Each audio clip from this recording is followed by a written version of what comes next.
meus queridos do quarto ano, tudo bem com vocês? Nesta aula de hoje, nós vamos estar corrigindo a provinha Enem que vocês fizeram, a provinha Enem da terceira unidade. Eu vou então estar acompanhando as perguntas juntamente com o livro. Então, sempre que vier uma pergunta, eu vou indicar a página do livro e vou ler a resposta no livro, tudo bem? Então, vamos lá. A questão 1. Na questão 1, a pergunta é a seguinte: uma planta precisa crescer saudável e produzir bons frutos. Ela precisa ser alimentada. Marque a alternativa dos alimentos que as plantas necessitam para se desenvolver. Essa resposta está na página 131. E na página 131, veja só, tem aqui, ó.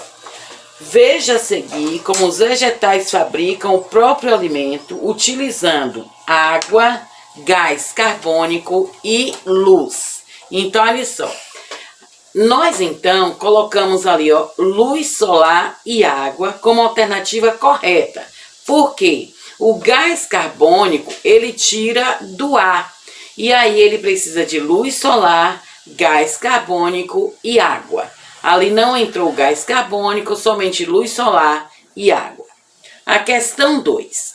Na questão 2 tem o seguinte: o processo de alimentação do ser humano inicia pela boca, onde os alimentos sofrerá a ação dos dentes, garantindo que eles sejam cortados, triturados e amassados. E nas plantas? Qual o órgão responsável pela absorção de água e os nutrientes para que ela se desenvolva? Está também na página 131. Na página 131, nesta imagem aqui de baixo, ela está mostrando para vocês o esquemazinho de absorção da água e os nutrientes para as plantas. Então, nós podemos ver aqui, ó, que a água é absorvida pelas raízes, passa pelo caule, chega às folhas. Parte dela é eliminada pela transpiração. Então, nós podemos ver aí que o órgão responsável para absorver a água que ela necessita, os nutrientes, é a raiz. Então, a raiz ela absorve a água e vai para as outras partes da planta. A questão 3 tem escreva V para verdadeiro e F para falso. Nós vamos ver que essas daqui elas não estão em apenas uma página, está em mais páginas. A primeira questão: os vasos condutores são responsáveis para transportar água para toda a planta. Página 127. Na página 127, ela diz assim, ó: em quase todos os vegetais existem canudinhos que passam pelo interior do tronco e levam a água às folhas. Esses canais, chamados de vasos condutores, são tão fininhos que só podem ser vistos com a ajuda de um microscópio. Elas devem ser assim para que a água seja transportada, inclusive as partes mais altas das plantas. Então, a primeira é verdadeiro. Vasos condutores, eles transportam a água para toda a planta. A segunda: todas as sementes necessitam de métodos drásticos para acordar e germinar. Esse daí também está na página 127, onde lemos o seguinte: a maioria das sementes começa a germinar quando entra em contato com a umidade do solo. Esse fenômeno é conhecido como quebra da dormência da semente. No entanto, algumas delas necessitam de métodos drásticos para acordar. Então, veja só, não são todas as sementes, são apenas algumas das sementes. Então, a segunda opção é falsa. Terceira opção: Os vegetais absorvem o gás carbônico do ar e libera o oxigênio que aproveitamos na nossa respiração.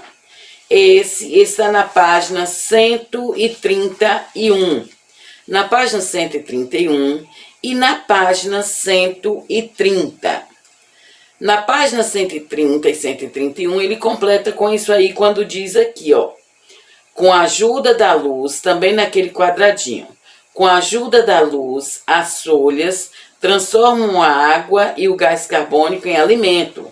Durante esse processo, a planta libera oxigênio para o ar. Então, os vegetais, esta é correta, porque os vegetais, ela pegam o gás carbônico do ar e libera o oxigênio.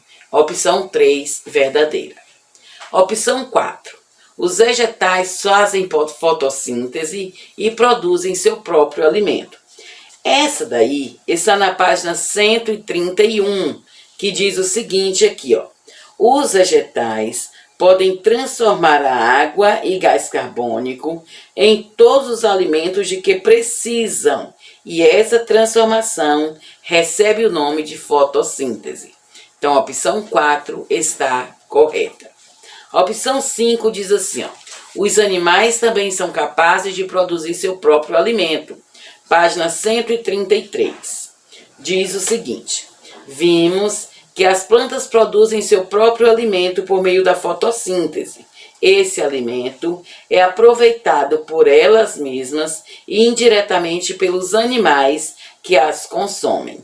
Então, esse é falso, porque os animais não produzem seu próprio alimento. Eles consomem as plantas que produzem o seu próprio alimento. Sendo assim, a opção certa é a letra A, que temos como verdadeiro, falso, verdadeiro, verdadeiro, falso. Questão 4. Observe a ilustração abaixo e marque a resposta correta. A fotossíntese. Vejam que aí mostra uma imagem.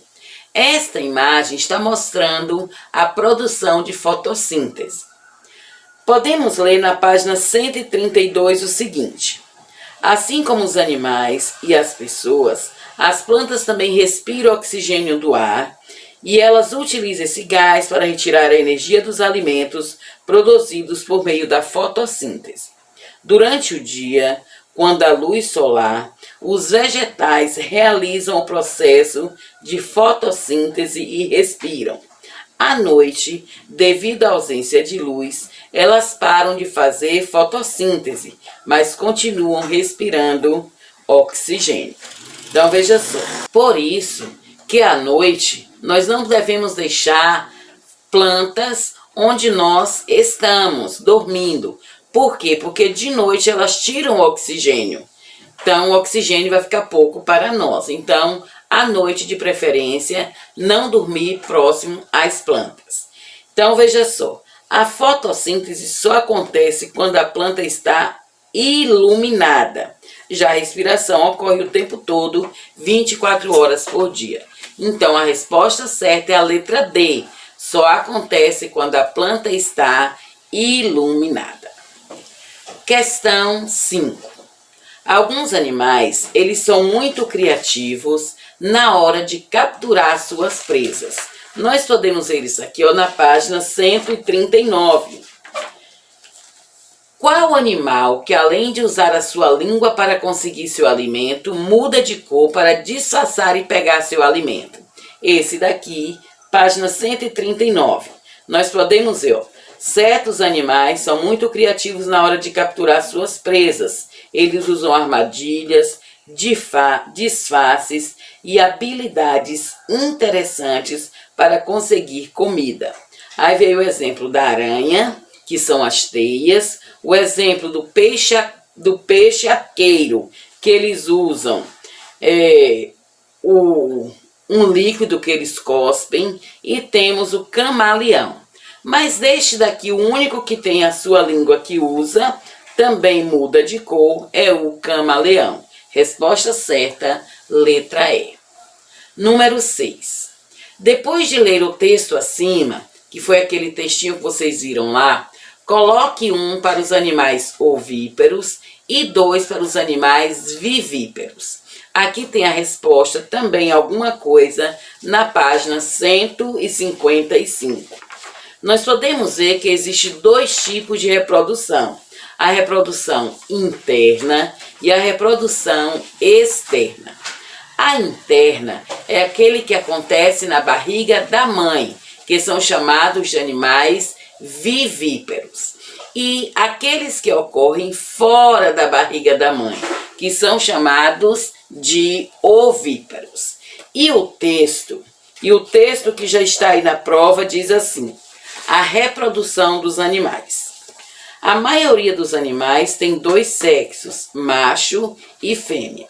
Quando 2 animais da mesma espécie de sexos diferentes cruzam, eles podem gerar filhotes. Os animais são diferentes.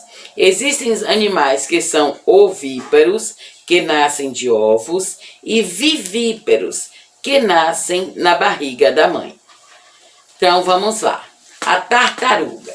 A tartaruga nasce de ovos. A mãe vem, faz aquele buraco na areia, coloca os seus ovos. A formiga também, ela nasce de ovos. Dentro do formigueiro ela coloca os ovos. A ovelha nasce na barriga da mãe. Elas são vivíparos. A vaca se desenvolve também na barriga da mãe. Ela é vivípara ou vivíparos. E o sapo, ele se reproduz através de ovos. Então eles são ovíparos. Sendo assim, a resposta certa é a letra B. 1, 1, 2, 2, 1. Letra B. Questão 7. Quando a reprodução de uma espécie acontece de forma descontrolada, esses animais podem aumentar, causando desequilíbrio ou prejuízo ambiental. Podemos ver isso na página 150. Aí tem aqui: quais desses bichos podem se tornar pragas para o ambiente devido ao aumento descontrolado? Na página 150, na questão B, cite alguns bichos que se tornaram pragas urbanas devido à reprodução descontrolada. Aí eu tenho baratas, formigas, pernilongos, pombos, ratos, gafanhotos. Então esses animais, eles se adaptaram muito bem ao ambiente urbano e eles passaram a se produzir descontroladamente por conta da oferta abundante de alimentos e ausência de predadores. Então, a resposta correta do número 7 é a letra E. Todas as alternativas estão corretas. Questão 8, lá na página 153. Quem foi Louis Pasteur? Aqui tem o seguinte: outro estudioso que ajudou a invalidar a teoria da geração espontânea foi o francês Louis Pasteur. Ele nasceu em 1822, faleceu em 1895. Ele afirmou que nem mesmo os seres microscópicos poderiam surgir do nada, já que também se multiplicava por reprodução. Ele defendeu, Pasteur aqui, ele defendeu as suas ideias com base na famosa frase latina omni vivo ex vivo, cujo significado é: tudo que é vivo provém de um ser vivo. Então, nesse caso, a resposta certa do número 8 é a letra B.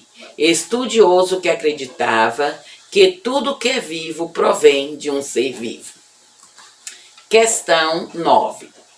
Numere a segunda coluna de acordo com a primeira, relacionando cada ser vivo ao seu tipo de reprodução. E, em seguida, marque a alternativa correta das respostas. Esse daí está na página 155 a 159. A primeira é a reprodução bissexuada. E eles dizem aqui, a maioria dos animais que conhecemos se reproduz de modo bissexuado. Bi significa 2. É o tipo de reprodução mais comum e envolve 2 indivíduos de sexos diferentes, um macho e uma fêmea. E ambos apresentam órgãos responsáveis reprodutores diferenciados. Neste caso, bissexuada, boi e vaca. Por partenogênese. Partenogênese está na página 158 e ele diz assim: nesse caso, não há fecundação. O óvulo da fêmea não precisa se encontrar com o espermatozoide do macho. Ainda assim, o óvulo se desenvolve e gera um filhote idêntico ao adulto que o originou. Isso acontece em certas espécies de vermes, insetos e crustáceos. As abelhas, por exemplo, são gerados desta forma. E logo abaixo, no Você Sabia, vem falando de lagartos sem pai, que são os lagartos que tem lá nos desertos dos Estados Unidos. Então, por partenogênese, nós temos lagartos e abelhas. Número 3, brotamento, página 159. Diz assim: embora seja muito comum nos vegetais, o brotamento também é utilizado como um modo de reprodução animal. Veja a imagem a seguir, que representa o processo reprodutivo de uma hidra. E mais embaixo ele vem falando dos fungos que também se reproduzem deste jeito. Então, número 3, fungos e hidras. E o número 4, fragmentação. Na fragmentação, o corpo do animal se divide em vários pedaços e cada um deles pode formar um indivíduo completo. Aí temos como exemplo a planária, que é um tipo de verme, e temos a estrela do mar. Então, neste caso, número 4, planária e estrela do mar. Então, temos 3, 4, 1, 2. Resposta correta é a letra A. Muitos seres vivos vivem juntos para o resto da vida com suas companheiras. Entre alguns animais, acontece da mesma forma. Então, alguns seres humanos vivem para o resto da vida com a sua companheira. Os animais também acontecem isso, com alguns deles. Vamos ver lá na página 158 que tem assim, ó: até que a morte os separe. Certas espécies de animais que se reproduzem de maneira bissexuada formam casais para a vida inteira. Aves como os papagaios, temos eles aí, como as corujas, temos eles aí, os cisnes também temos eles aí, e aquele casalzinho ali também, ele também vivem para o resto da sua vida, que são os castores. O único que não vive por toda a sua vida junto é as abelhas. Veja só, a abelha é partenogênese, ela nem é bissexuada. Então, por isso que a resposta certa é a letra C. Letra C é as abelhas. Não vive pro resto da vida com seu parceiro, até porque eles não têm parceiro. Então, toda a nossa correção de ciências foi essa daí, ó. Beijos e até a próxima.